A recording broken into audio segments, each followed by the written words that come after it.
And then everything of who we are today is shaped by the beliefs that have been implanted us by the world around us, by the experiences. They have shaped our lens of the world. They have shaped our values, our beliefs, our brain on a neurological level.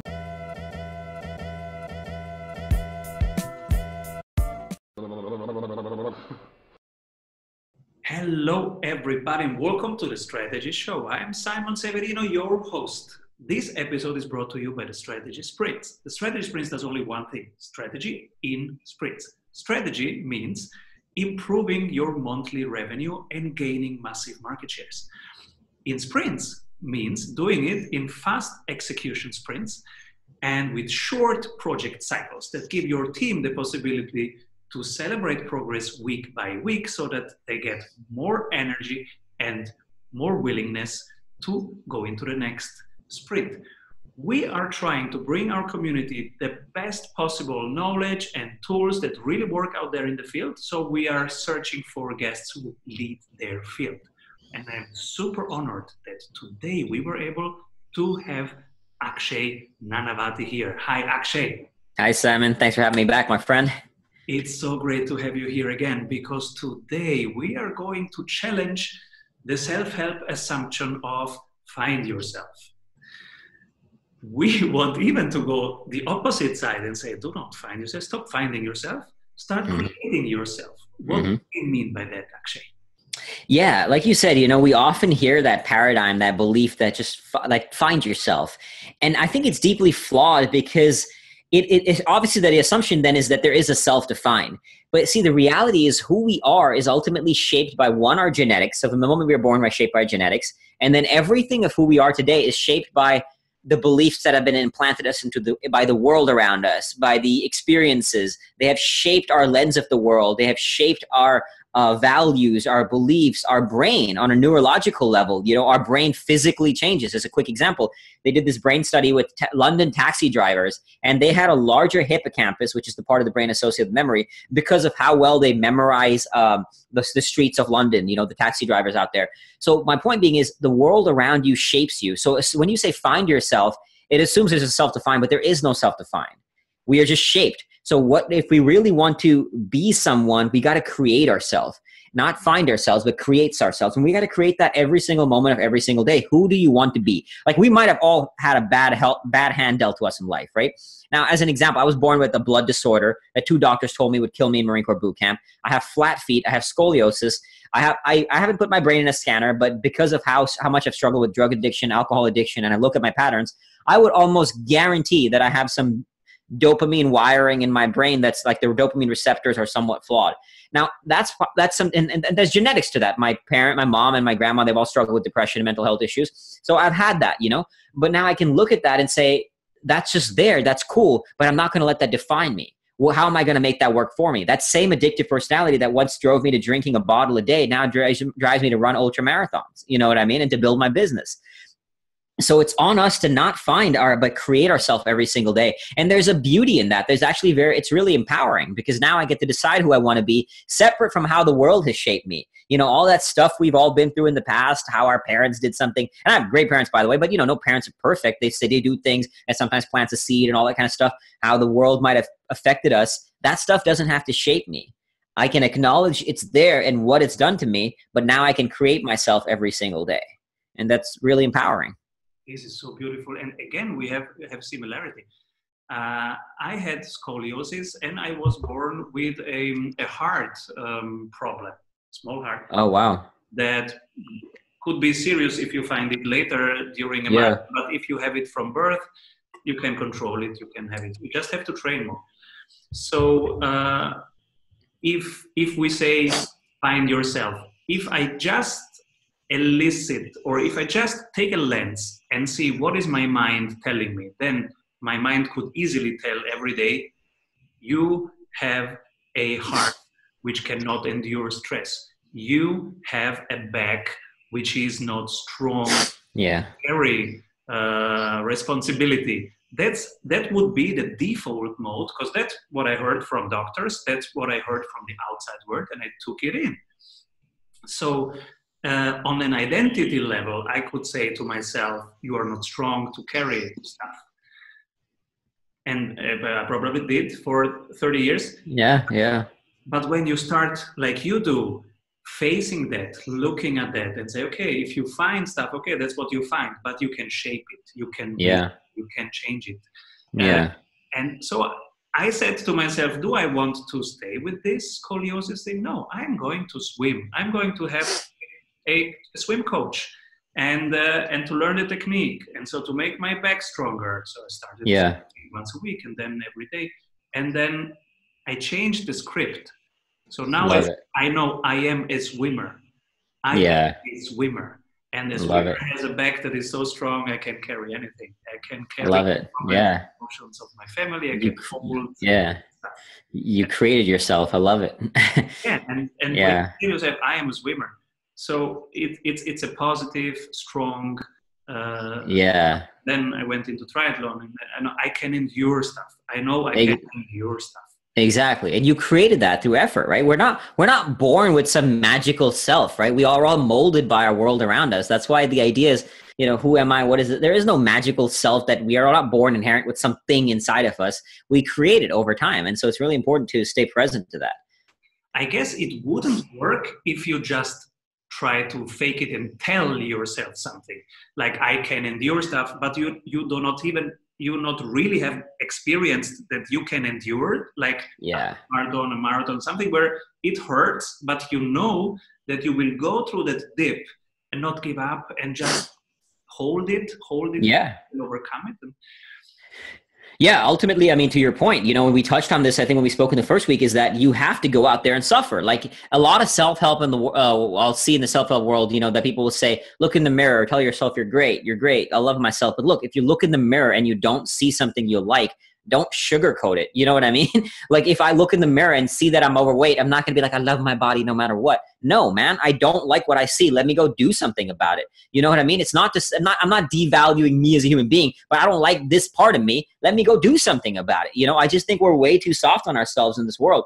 So if we don't like something, work on it, train at it. And that's the only way you will get better and you will get confident. Confident is not the fuel. Confidence is the result. This is really important to remember. People often say like, be confident, just be confident as you take action. But if you've never done something before, you're not going to be confident at it. First time I wrote a book, I was not confident. First time I built a business, I was not confident. If you've never done something, how could you possibly be confident? So confidence is the result, not the fuel. And then the more you test yourself, the more you build the mindset that, look, I am a person who can get a result no matter what because I'm willing to suffer to accomplish the result. So at this point now in my life, last week we talked about the empire and building. I have no clue how to build a massive empire the way I want to build it. I'm not confident because I've never done it.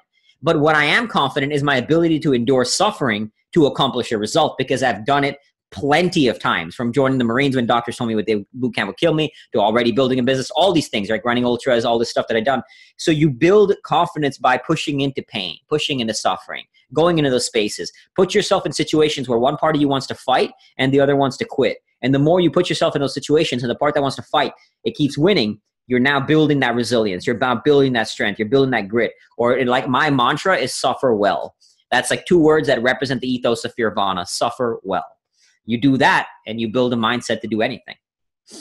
Is that how you manage to endure such hard situations, such long suffering? Do you reframe and welcome the suffering? What do you tell yourself during an ultra marathon when you get to that point where you really would like to give up?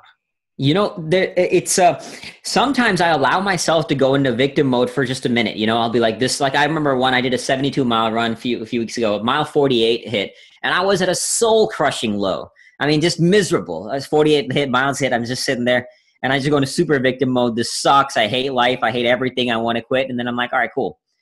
Let me just get up and take one step, So you just take one step. So you reduce your world to the next inch in front of you.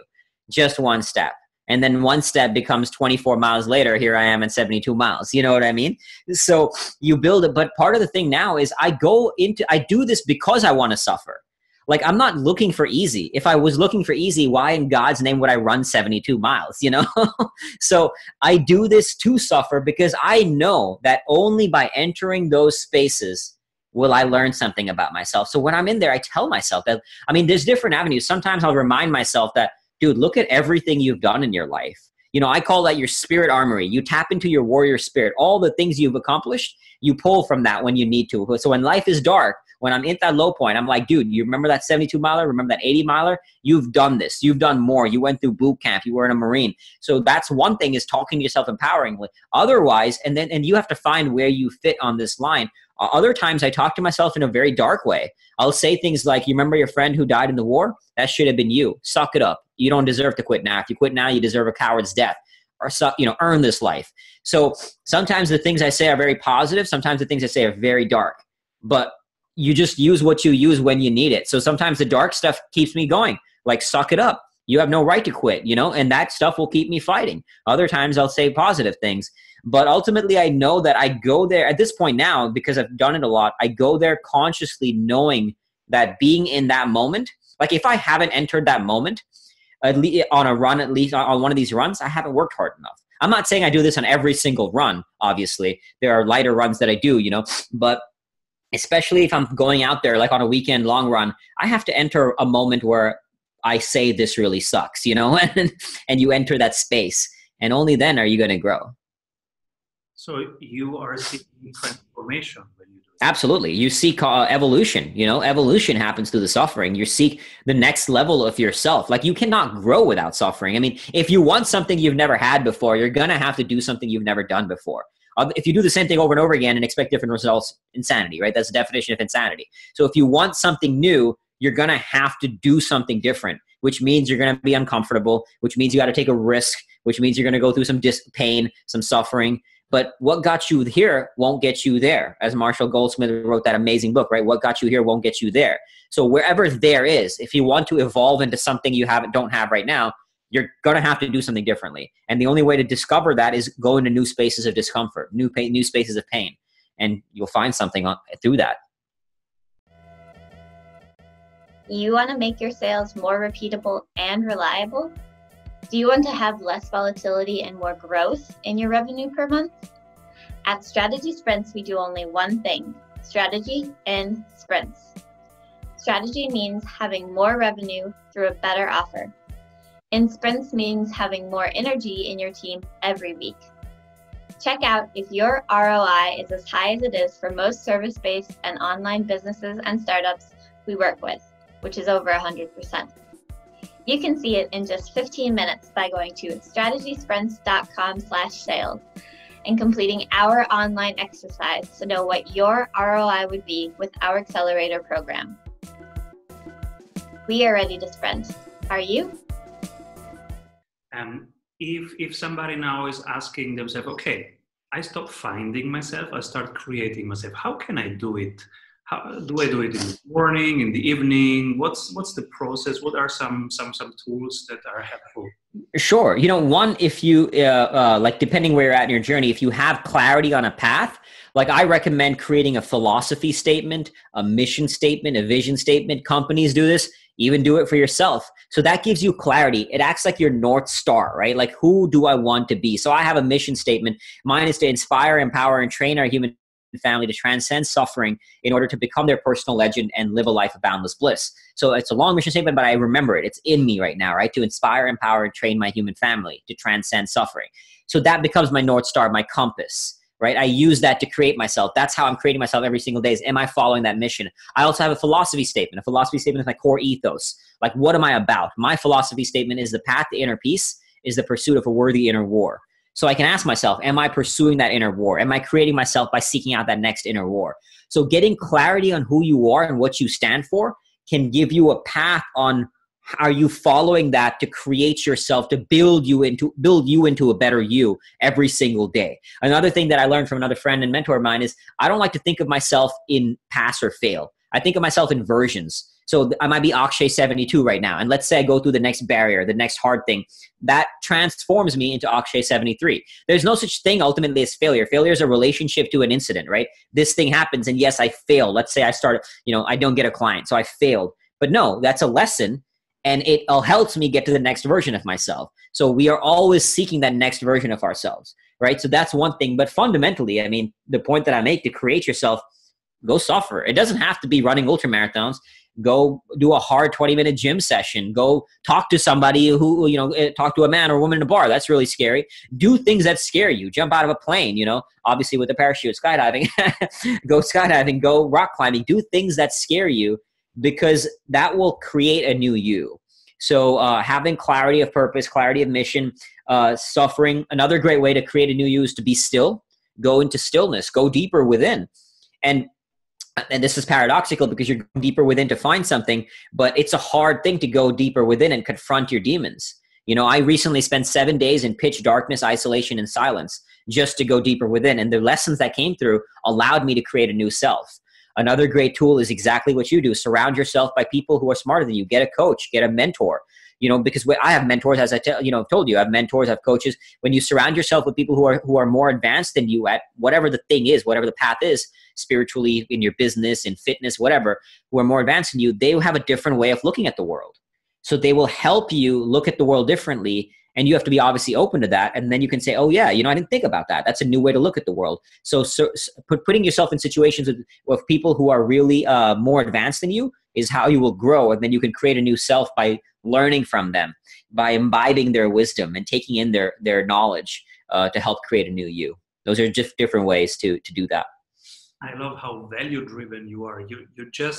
You tell your values and the mission, and it comes very clear. So I can feel that you are training it every day. You are living always. You are doing it, and we are pretty similar again. We as I said at the beginning, strategy sprints. We do strategy in sprints. That's our mission. That's what love it. And we have a core value set that was too complicated. Now we did simplify it, and since then it's powerful. 6 things. Our values: focus, freedom, flow, humble, hungry, happy. Love it. It's so simple that we can remember. Yeah. So I just had to add, of course, a description to each one and 3 examples of everyday life. And now we give feedback each other every month. How did I experience you? How did you experience me? That's awesome. Was I humble? Was I hungry? Was I happy? Was I focused? Was I respecting flow? Yeah. Not. And we know that we will never get over 80% perfection. It's okay, but we strive for... Exactly. I love it, man. Vince Lombardi, one of the greatest football coaches of all time, used to say, "Gentlemen, we will chase perfection and chase perfection relentlessly, knowing we will never attain it. But by chasing perfection, we will attain excellence." So I love that. Exactly that. So it's the same spirit that the performers have around the globe. This is beautiful. Yeah. Love it. Akshay, is there anything I forgot to ask you? I think we covered a lot between the 3 weeks. So yeah, we covered a lot. Ultimately, if I had to say one key takeaway, which is just sort of repeating myself, but I cannot stress this enough, is suffer well. And I'll leave you with the quote from Dostoevsky, who said, "The only thing I dread is not to be worthy of my suffering." Right now, we are finding ourselves collectively as humanity in a time of suffering, in a time of adversity. And the times of great adversity, they bring out the best of people and the worst of people. Like an experience in war. War brings out the absolute worst of humanity, right? People do horrible things to each other. But it also brings out the very, very best of humanity. People jump on grenades and they sacrifice their life for each other. Humanity is in a crucible right now. We are at a time of great adversity. This will bring out the best and the worst. And each person gets to choose. So be worthy if you're suffering. Akshay, I thank you so much for being here. Thank you, my friend. For your generosity in sharing your experience, your knowledge, your tools with all of our community. This is so appreciated, and will help many of us improve their game, stay sane, and even thrive in these very funky times that we are in. Absolutely. Yeah. Thank you, sir. Appreciate you. Thank you. Bye-bye. We all know that working in sprints is better, but how do we know what we should work on? You're in luck, because we have a 15-minute exercise that will give you complete clarity on where to take your project next. Go to strategysprints.com/sales to complete our short exercise and meet one-on-one with an expert sprint coach to identify your #1 bottleneck. Hey everyone, I hope you enjoyed that episode of The Strategy Show. Make sure to like this video below and subscribe so that you can stay up to date with every episode of The Strategy Show. Get daily CEO tips from CEOs for CEOs.